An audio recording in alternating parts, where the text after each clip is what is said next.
Curiosity gnawed at me. I'd always heard the stories, but had dismissed them as folklore, as urban legends. But tonight, something felt different. The air hung heavy with an eerie silence. The only sound the rustling of fall leaves and the distant hoot of an owl. The full moon, the only light in the sky. I pulled onto the old red bridge, my heart pounding against my chest. Following the legend's instructions, I honked the horn, the sound echoing throughout the stillness. Then, silence. Silence so loud it was deafening. Then it started. My car shut off on its own. I tried to open the car door, but it wouldn't budge, even placing my whole weight against it. Suddenly, a worn red ball rolled out from the shadows, bouncing across the cracked asphalt. A small figure emerged from the darkness, a young boy with a mop of unruly blonde hair.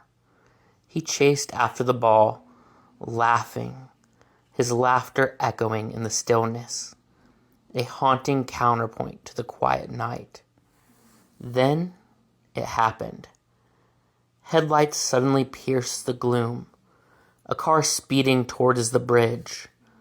The boy, oblivious to the danger, bent to retrieve his ball. The screech of tires tore through the night, followed by a sickening thud.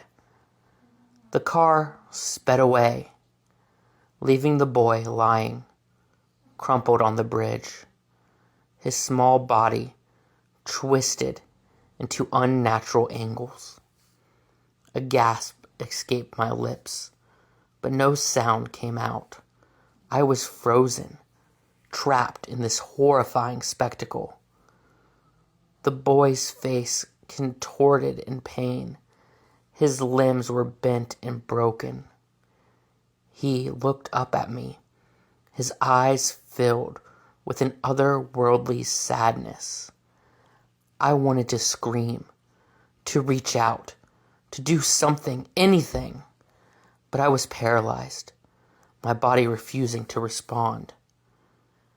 The boy's gaze held mine, his eyes boring into my very soul.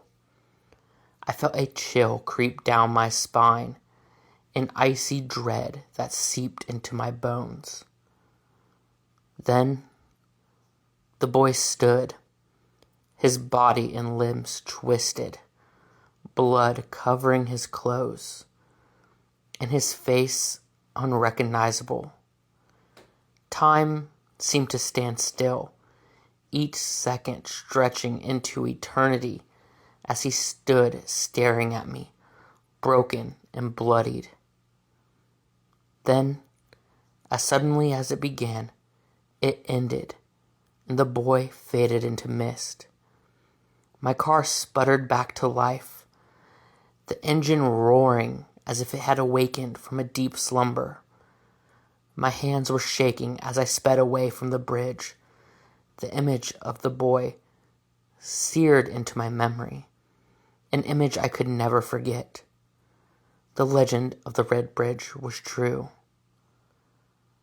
The next morning, I visited the local library, delving into the old newspaper archives, searching for any mention of an accident. Then I found it, a small article dated decades ago about a young boy killed on Red Bridge. His name was lost to time, but the details matched what I saw exactly.